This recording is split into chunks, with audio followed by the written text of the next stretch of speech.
Fala galera do canal Botafogo Digital, eu sou Carlos Albuquerque. Terça-feira dessa semana aí de abstinência do futebol e abstinência do nosso fogão. Mas tudo bem, enquanto isso a gente vai aí ainda repercutindo a nossa grande vitória no clássico de domingo contra o Fluminense, que estava animadinho, né? Vinha embalado.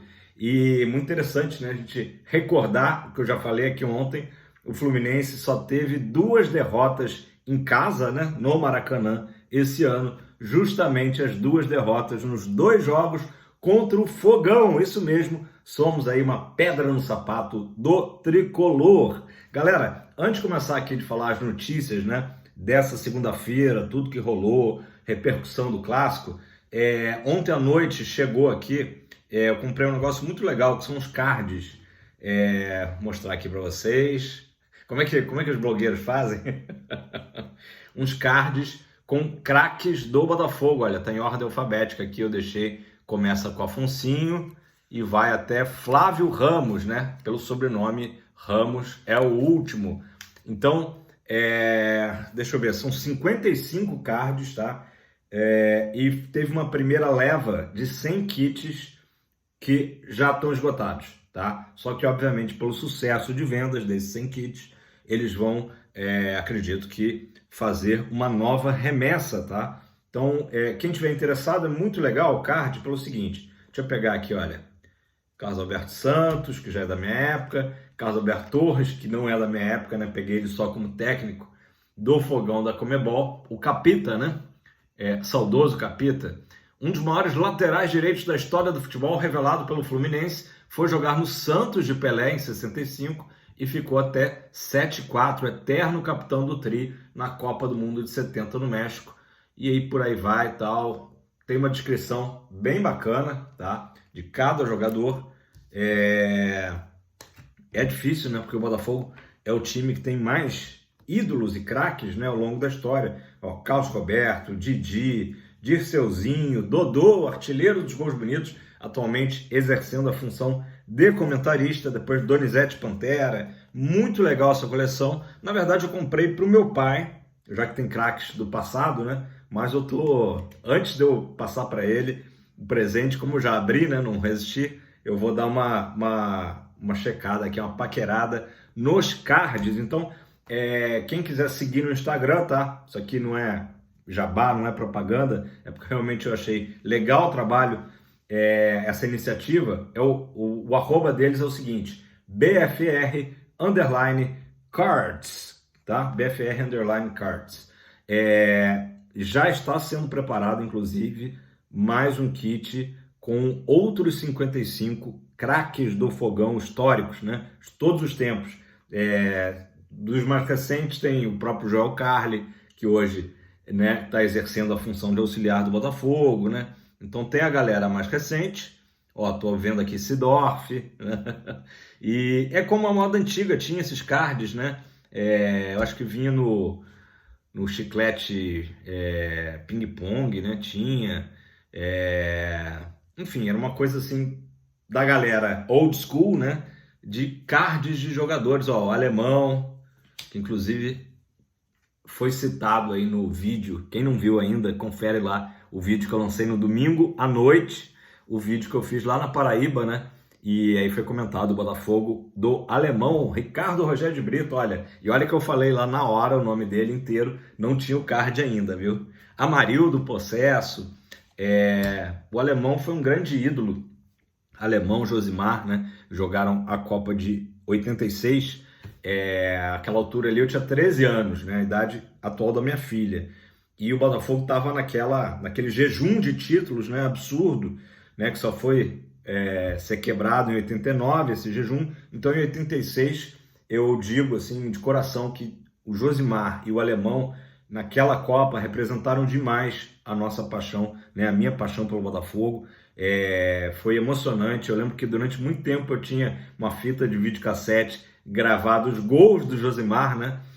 Se você não é dessa época, é mais novo, procure saber, né, os gols que o Josimar fez, né, na Copa de 86 contra a Irlanda do Norte, né, do goleiro Pat Jennings, depois contra a Polônia. O Josimar, o que foi o destaque improvável daquela Copa, né? Na verdade, era para o Leandro do Flamengo ir para a Copa do Mundo, de última hora ele desistiu e o Josimar foi convocado e atuou com a camisa 13 do Zagallo e destruiu, foi o melhor lateral direito daquela edição. E o alemão também tem até uma história até maior na seleção brasileira, né? Até ele se transferir lá para o Napoli, quando ele foi colega simplesmente de Careca e Maradona e foi campeão do Calcio italiano em 89, né? O Napoli que também, falando em jejum, vivia um grande jejum de títulos, né?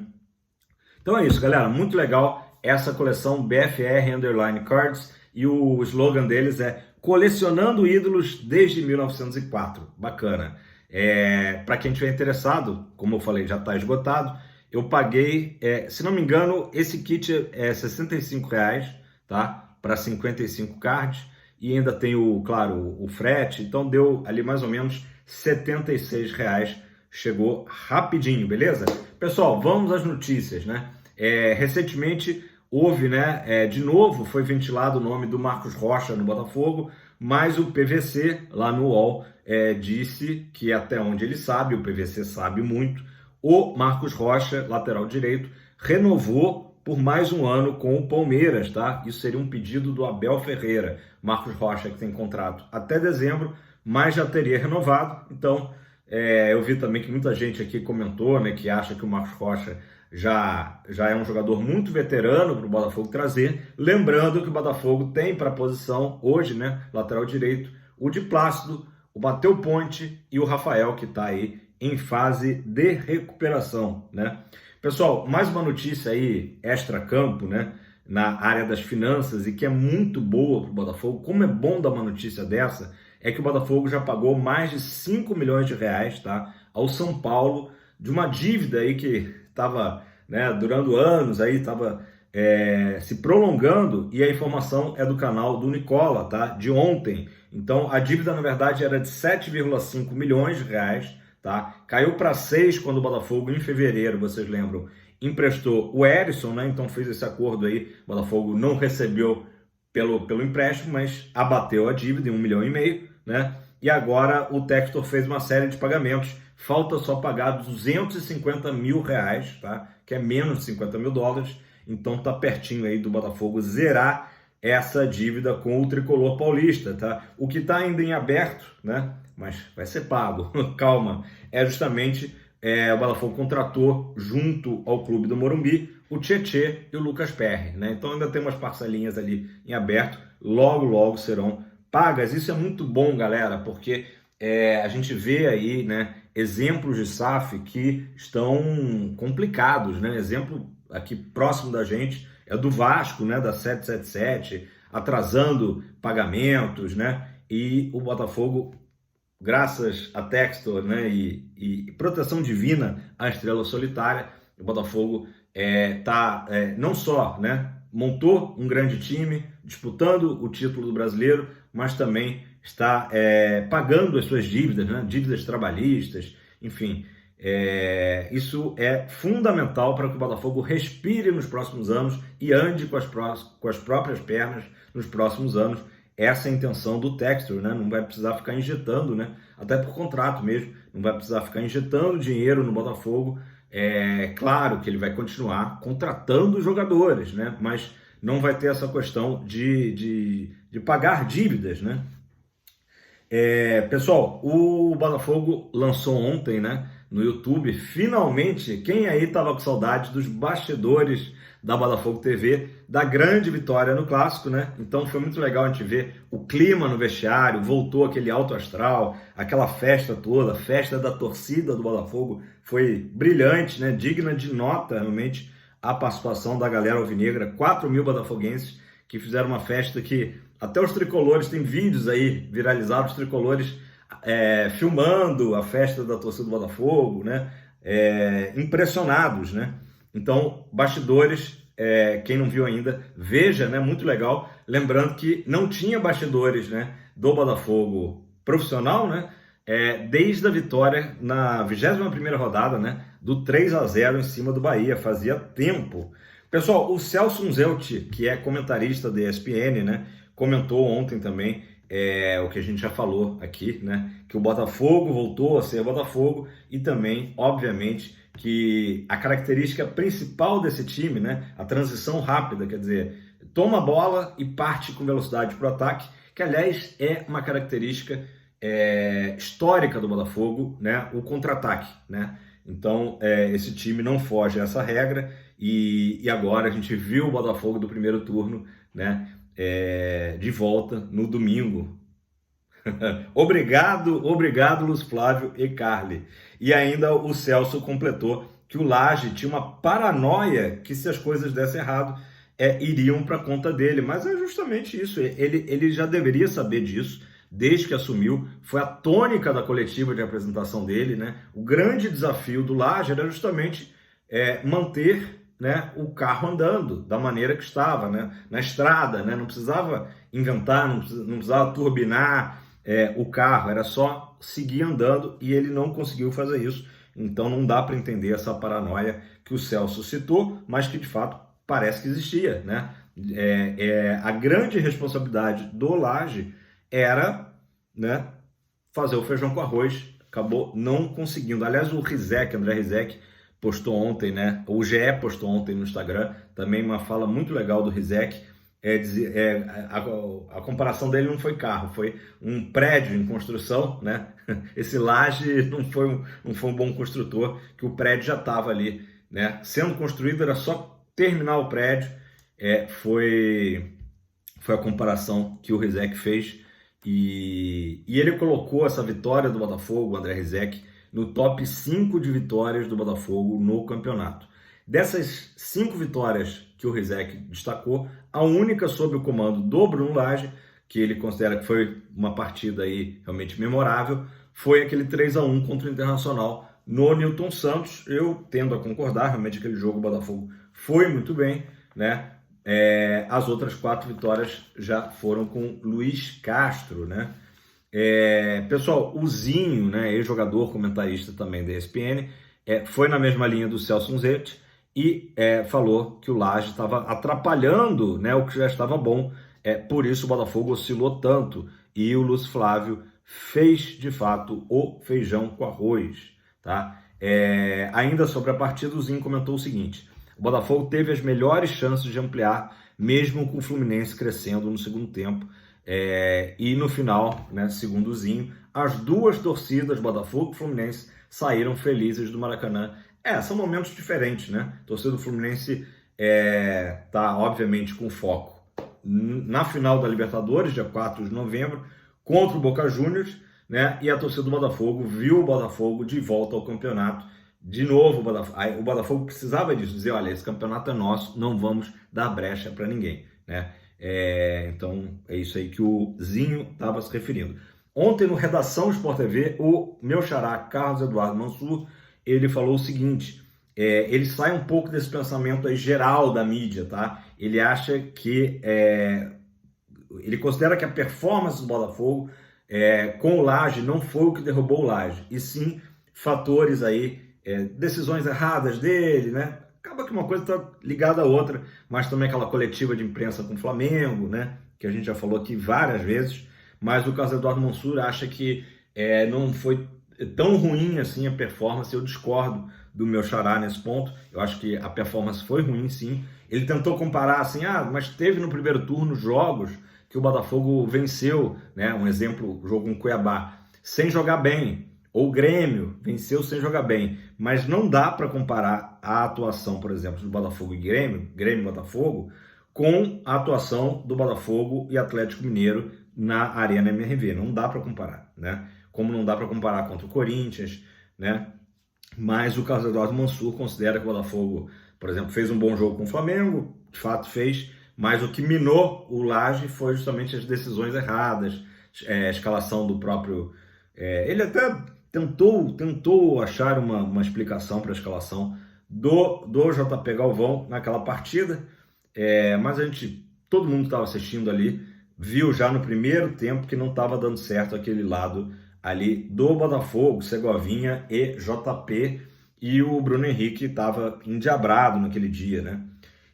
Enfim, galera, vamos lá. O Júnior Santos esteve ontem no Boleiragem, também do Sport TV, né? Programa comandado pelo Roger Flores e Caio Ribeiro.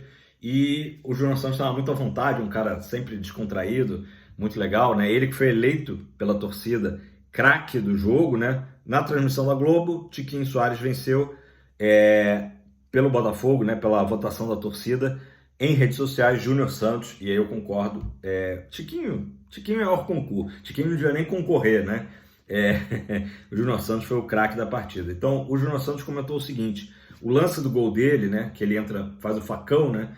Disse que foi muito treinado, né? Que era justamente ele entrar ali entre o Marcelo e o zagueiro do Fluminense. E também o Júnior Santos comentou que o Tiquinho, naturalmente, ele atrai uma marcação, ele sentiu que tinha até uma marcação dupla no Tiquinho, então ele teria essa oportunidade de ganhar na velocidade, né? O Fluminense jogando com as linhas mais altas, e ele, né? O Botafogo treinou essa jogada e ele sabia que poderia dar certo, tanto é que deu, né? Ainda sobre a questão do Lage, do Lúcio Flávio, o Júnior Santos comentou o seguinte: tínhamos um estilo de jogo e uma forma de treinar em que nos sentimos muito bem e com prazer de ir para os jogos. O Carly e o Lúcio Flávio conhecem a fórmula que deu certo. Torço para que permaneçam, vão permanecer. Naturalmente, não tem sentido nenhum agora pensar em mudança, né? A interinidade deles vai até o final do campeonato. Claro que a gente torce, né, para que seja um sucesso essas 12 rodadas que faltam, e aí de repente até vá se discutir, né, numa manutenção de Lúcio Flávio e Carly para o ano que vem. Com certeza isso aí será um assunto em pauta, né? Mas o Júnior Santos falando que eles têm que ser mantidos, né? Eu tenho percebido os jogadores do Botafogo também muito cuidadosos na hora de comentar sobre o Lage. Nas entrelinhas a gente percebe que realmente, né, já não estava dando mais liga, porém todos elogiando, né, a postura do Lage, educados com relação ao Lage. O Júnior Santos foi na mesma linha, né, que o Lage se explicou também, tanto nessa ocasião quando ele colocou o cargo à disposição, como também quando ele foi se despedir dos jogadores no Lonier, né, na semana passada, dizendo que a intenção dele era a melhor de blindar o grupo, né? Acabou que o tiro saiu pela culatra, não deu nada certo, mas o importante é que o Botafogo detectou isso ainda há tempo, né, de se recuperar no campeonato. Já vimos aí que foi uma decisão acertada do Fogão. Acho que o do Júnior Santos foi isso. Teve também um lance engraçado, ele falando da discussão que ele teve com o Marcelo no jogo, né? Aquela coisa de jogo ali, que um provoca o outro e tal, mas ele reafirmou, né, o respeito enorme que ele tem pelo Marcelo, pelo botafoguense Marcelo, né? Pela época dele de Real Madrid, um dos maiores laterais do mundo, né? Jogou junto com o Cristiano Ronaldo. O Júnior Santos é super fã, mas ali no jogo todo mundo quer ganhar, então teve uma troca ali. E o Júnior Santos até brincou, disse que xingou o Marcelo no melhor estilo Caio Ribeiro. Falou: Marcelo, você é um bananão. Júnior Santos, Jacaré, figuraça. Pessoal, na bola de ouro, né? Na verdade, que é o prêmio do melhor jogador do campeonato da ESPN, dentro do Bola de Prata, né? Que quem é das antigas lembra da revista Placar, isso, né? É um prêmio que, enfim, elege os melhores jogadores para cada posição e o craque do campeonato. Até há pouco o Arrascaeta estava liderando, mas o Tiquinho voltou a ultrapassar o Arrascaeta. Então, Tiquinho liderando aí Bola de Ouro. E na rodada, né, nessa rodada agora, 3 jogadores do Botafogo foram para a seleção da rodada: Adrielson, Tietê e o próprio Júnior Santos, beleza? Então, Tiquinho não entrou na seleção da rodada, porém voltou a liderar, né, entre todos os jogadores do campeonato, e é o favoritaço, né? Não tem como imaginar a essa altura. Eu acho que a tendência daqui para frente, que o Tiquinho tá com muita moral, né? Fez 2 gols nos últimos 2 jogos, é só ele aumentar essa distância aí para Arrascaeta e companhia, né? Pessoal, vou fechar aqui o vídeo falando do tema principal, né? Que eu botei na thumb, que é o Tiquinho ter entrado, né? Tiquinho derrubando recordes, né? Entrado no top 3 do século do Botafogo, tá? Desde o ano 2000, obviamente, como artilheiro, tá? Desde que se instituiu o campeonato por pontos corridos, eu falei isso aqui ontem, né? O Tiquinho, com 15 gols, que é o que ele tem atualmente, ele se igualou ao Dodô, né? E eu esqueci de mencionar também o Alex Alves. Alex Alves também fez 15 gols, tá? Em 2005, tá? Então, já é um dado interessantíssimo. O Tiquinho ter igualado Dodô e Alex Alves tem tudo, naturalmente, para ultrapassá-los. Agora, se a gente for pegar o recorte da temporada inteira, né? É mais difícil ultrapassar o Dodô, né? Dodô realmente... que tá aqui nos cards, né? Deixa eu ver se eu acho o Dodô aqui. Tá aqui ele. Aqui novamente. O Dodô, Ricardo Lucas Figueiredo Raso, nascido em 2 de maio de 74. Ele é mais novo do que eu. Pouca coisa. Um ano mais novo. E aí falando que... o Dodô fez 124 jogos pelo Botafogo e marcou 90 gols ao todo. Impressionante o Dodô, além de que eram golaços, né? Por isso, o artilheiro dos gols bonitos. Então é o seguinte, nos últimos 16 anos, o Tiquinho é o maior artilheiro do Botafogo, tá? Numa temporada. Vamos agora entender a questão de gols. O Louco Abreu tinha 26 gols na temporada de 2011, outro ídolo, né, recente do Fogão. O Tiquinho, então, ultrapassou com esse gol contra o Fluminense. O Dodô de 2002 tinha 26 gols também. Então, o Tiquinho... ultrapassou, né? E ficou da seguinte forma, tá? O líder, tá? Numa temporada neste século é justamente o Dodô de 2007, com 34 gols. Ou seja, faltam 8 gols para o Tiquinho ultrapassar e chegar a 35. Será que o Tiquinho fará 8 gols em 12 jogos que faltam? Quem sabe? Seria sensacional, né? Com todo respeito ao Dodô. Em segundo, o Wellington Paulista, o inigualável e inacabável Wellington Paulista, que continua jogando, né? Impressionante. Em 2008, fez 28 gols pelo Botafogo. Então, o Tiquinho está com 27, está só um gol atrás do Wellington Paulista. Está bem próximo aí de chegar à segunda colocação, o Tiquinho. Aí, em quarto lugar, o Dodô de 2002, com 26 gols, ao lado do Louco Abreu de 2011. Sexto lugar, o Dodô de novo. O Dodô aparece 3 vezes no top 6. Impressionante. Em 2006, o Dodô fez só 24 gols. Em sétimo lugar, fechando aqui essa lista, o Alex Alves, de 2005, né? Fez 22 gols na temporada inteira. E, como eu disse antes, 15 no Brasileirão. Pessoal, é isso. Faltam 12 jogos. Comenta aí embaixo se vocês acreditam que o Tiquinho... Eu acho que... obviamente, mais um gol, né? Mais 2 gols para ultrapassar o Wellington Paulista, né? 1 para empatar e 2 para ultrapassar, tá fácil, né? O difícil vai ser chegar nos 34 gols do Dodô de 2007, né? Vamos ver, quem sabe o Tiquinho marca 8 gols e chega a 35 gols, beleza? Galera, dá aquele like, se inscreva se você não é inscrito para o canal continuar crescendo e é isso. 55 craques históricos do Botafogo. Quantos clubes no mundo podem dizer que tem 55 e tem mais 55 aí que vai ficar pronto, então 110. É muito craque, é muita história da nossa estrela solitária. Tamo junto, seremos tricampeões. Valeu!